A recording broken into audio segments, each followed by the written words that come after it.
today, who is Dr. Betty Sargeant. Betty is a multi-award-winning artist and designer. Her work focuses on how art and technology can help people be more socially and physically engaged. Betty won a Good Design Award in 2018, a Victorian Premier's Design Award in 2017, and the Consensus Innovation Award in 2016 for her progressive digital technology work. She was the Melbourne Knowledge Fellow in 2016 and was the creator in residence at the Asia Culture Centre in South Korea in 2017 and 2016. Betty has also exhibited her work in Asia, Europe, North America and Australia, and her PhD was ranked top 3 at the CHAS Prize in 2015.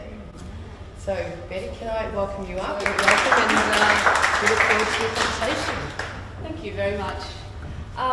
It's really lovely to speak at the end of such a wonderful array of speakers, such a well-rounded program. So I'm an artist and I'm also a programmer, so I look at things perhaps from a different perspective to how a traditional artist may approach their practice. And I approach my practice, I think, with a methodology that combines a history of participatory art, if you like, where I think about the audience quite quickly in terms of my creative process. So I come up with some crazy idea of, gosh, is there any possible way of being able to do A, B, and C? And then the next thing I do is ask myself, how can I put the audience in the centre of that experience? And this is really a computer science approach, a way of thinking about, user-centered design, if you like. And I like to combine these practices, I suppose simply because it makes sense to me and in the type of work that I design, being both physical sculptural elements that have a time-based digital quality to them. So I'll step you through a couple of projects, starting with the project that I began as a part of my fellowship.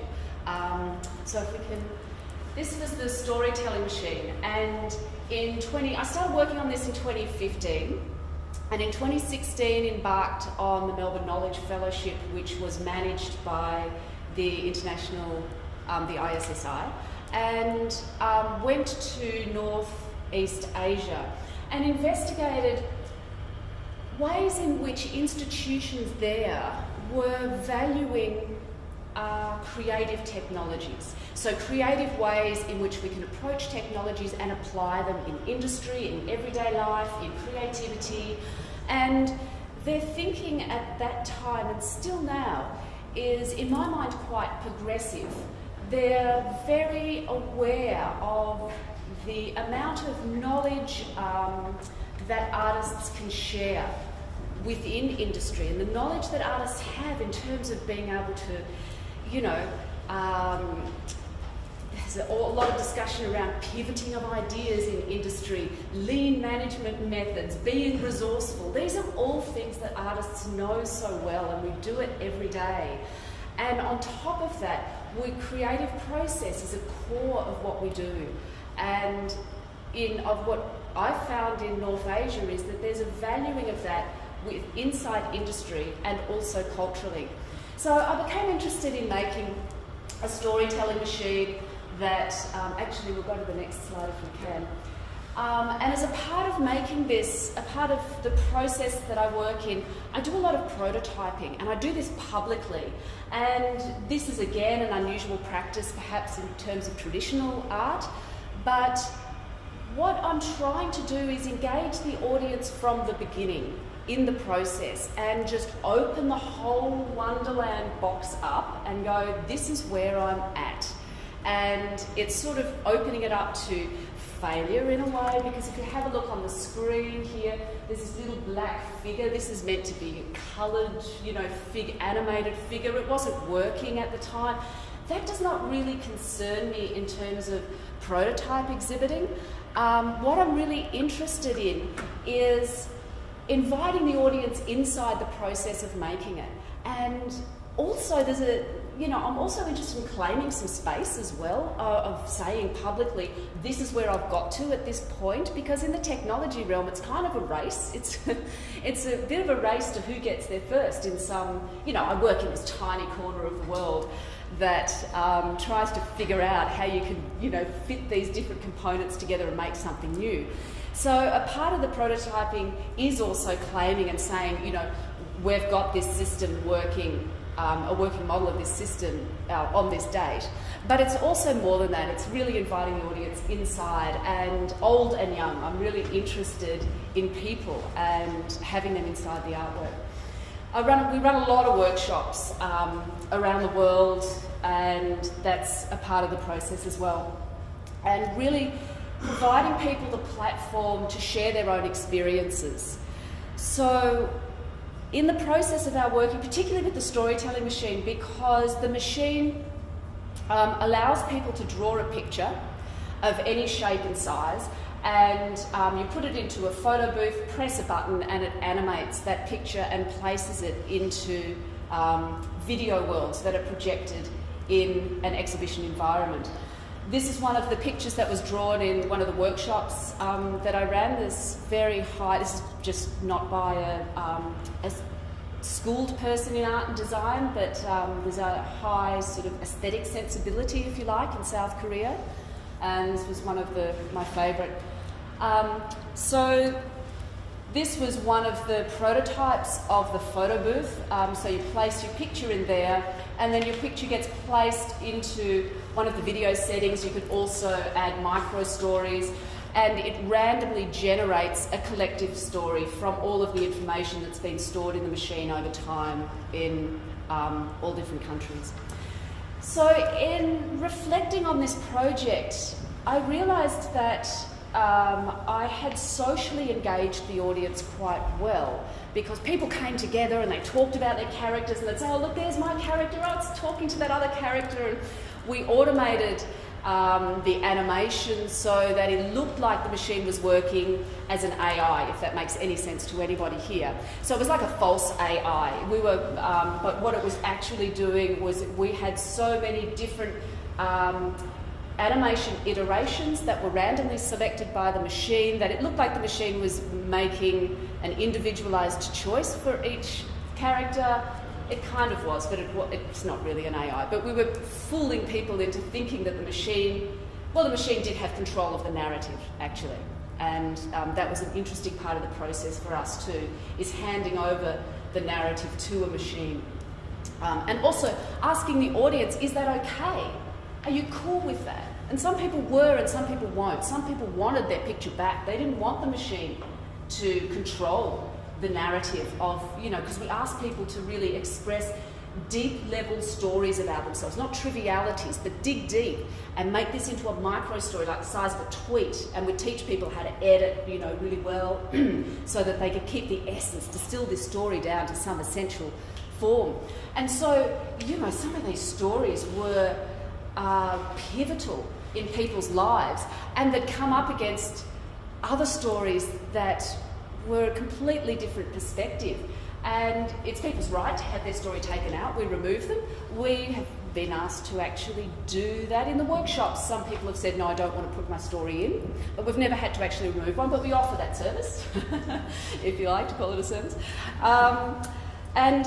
So we felt like we'd socially connected people, but we hadn't really physically engaged our audience. And a part of my mission, particularly at this time, was to see how art, because I see my practice as a service to society, really, because all of my income comes from government, if I look at it carefully, filtered through museums, galleries, and it's all taxpayer money. And I feel this desire to challenge us culturally, but also to serve everyday people. And that's a really strong political driver for me creatively. So I felt like I realised that it was much more difficult to physically engage the audience. So I set up this challenge called the Playground, which I created really for the Asia Culture Centre, which is a massive institution in South Korea the size of a small farm that has 2 subway stations and is very difficult to navigate. And it was a new space that people were finding hard to navigate. So I thought, wouldn't it be great to have this playful kind of game-like artwork that helped people learn how to navigate this space? So I created an artwork, where we designed and laser cut, if you can go to the next slide as well, these pieces and hid them around the exhibition space. People had maps and they could find these pieces and then come to a central space and connect these pieces together onto a central structure. So this is the work designed in Korean language because each of the small pieces spells a word.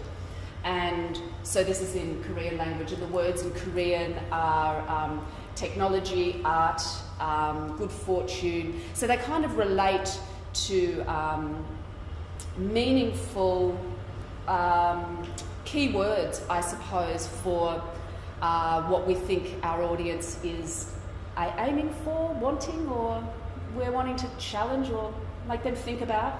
So in a way, this artwork was sort of interesting to me because all these different words were coming together. And again, I love storytelling.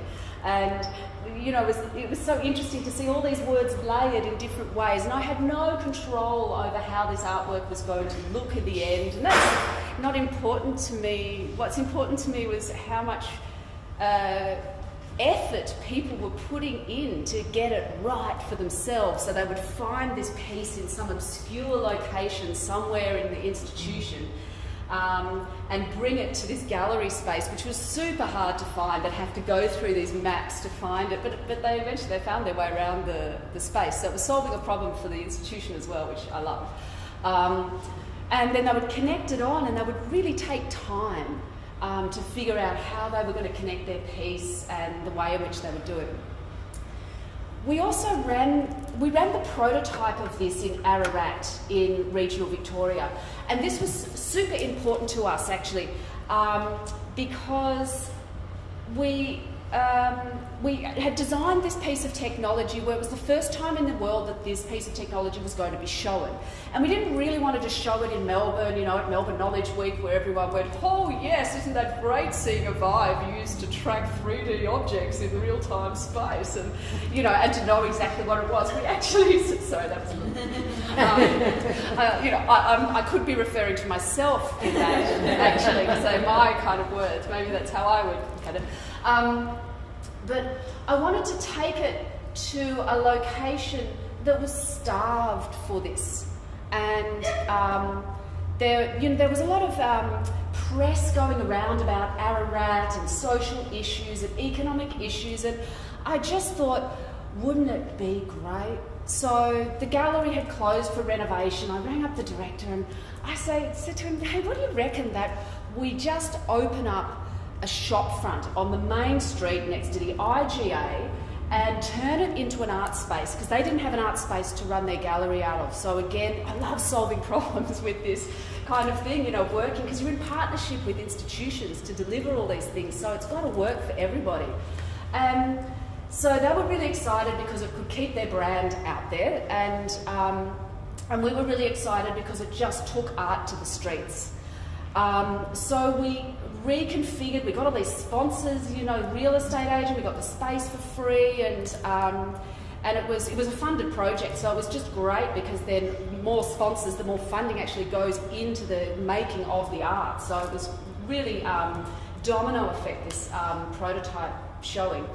And we transformed this vacant shop into an art space where we had this artwork. But if you just go back to the previous slide, sorry.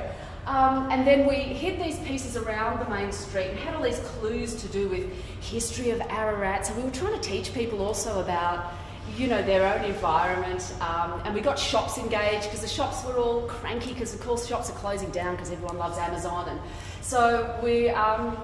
Then the shops were at first a little bit, but then people were going into the shops going, have you got any pieces? Have you got any pieces? And they're going, oh my God, where's Betty? And they ring me up and go, can I come in on this thing? I go, sure, and drop me a whole lot of pieces. And so at first they were quite sceptical, but after a few cups of tea and a few conversations, pretty much so many of the shops in the main street were into it, and they eventually didn't tell people where they'd hid the pieces because they realised then that people would walk around their shop and look for things. And so we found this particular family, and this boy was golden. This whole family was. Every day after school, they would go and find every single piece that we'd hidden, which was a great problem for us because we just have to have higher level hiding places, and we would have to get these cryptic clues. We would just be, which I love this kind of stuff.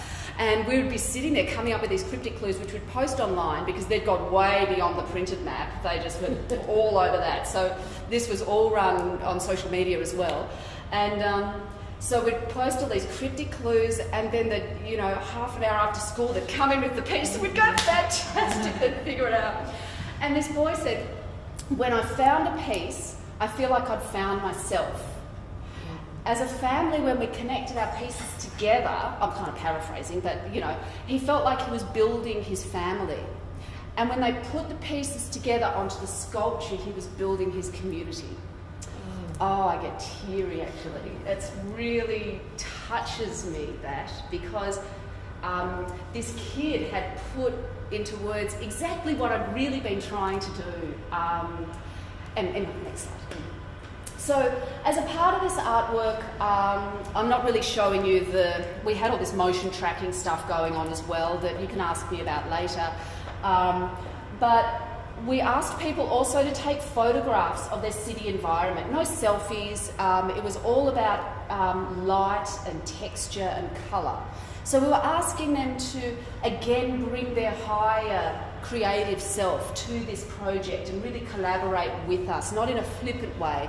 And so we got these wonderful images that people would be able to take photographs of anything, and when they connected their piece onto the sculpture, their image would be projected onto the sculpture. So we were able to track each of the pieces as well, track when they came into the gallery. You can talk, I can talk about all the tech behind that if anyone's interested later.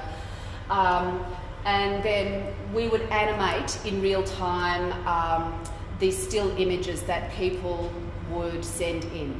And if that doesn't make sense to anybody, I can explain it later, but I'll move on. This is the motion tracking. We'll just keep going. And the next one. I'll just move through this project actually, because I think the question time is going to be really interesting. So this was a project in Korea that we did earlier this year, which was around sort of just a personal challenge of how do we engage audiences and not use technology. It was much more and interesting. Anyway, I want to get to, if we flip through here. Yeah. So it's sort of, we felt like, when I say we, I collaborate with Justin Dwyer, and together we're Plug-in Human, which is, the entity that makes all these artworks. And so Justin and I had sort of felt like we had figured out how we could socially and physically engage our audiences, and because we're curious souls, we then started getting much more interested of how we could disappear the interface. And by that I mean get people from doing this to it just being much more a part of the human body experience, and that the computer as a part of the artwork was a tool that was in the corner that was being used to help us, but wasn't the driving force or the central part. There's no screen, there's no computer, there's no buttons to press. It's about the body. So we started thinking about BCI, brain-computer interface. And what this is how it's a whole world of science that we love. And what it means is how can you use the human brain to trigger and control art. So what we have here is a performance that we did earlier this year in Taiwan, where we had 2 sleeping teenagers. And it was a retelling, a cyber tale, if you like, on Sleeping Beauty, where we had a male and female teenager, and it was a voyeuristic situation where the audience would watch them sleeping, and their brainwaves in real time would control all of the audio and visuals in the exhibition space. So all the projection mapping was all triggered on the actual electrical signals that were occurring inside their brain in each given moment. And the music as well was all formed from live brainwave function. And the idea was really around the notion that we are so obsessed as a society with observing people's lives and being a bystander, really, to other people's experiences. And how far will we push this? Will you go and actually observe someone sleeping?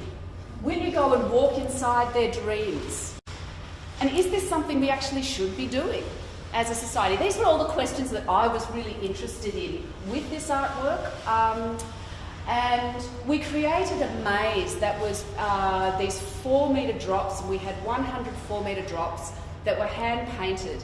And this created what we called a brain forest. So you could walk inside this maze, and it was like you could walk inside the teenager's dreams in a poetic sense.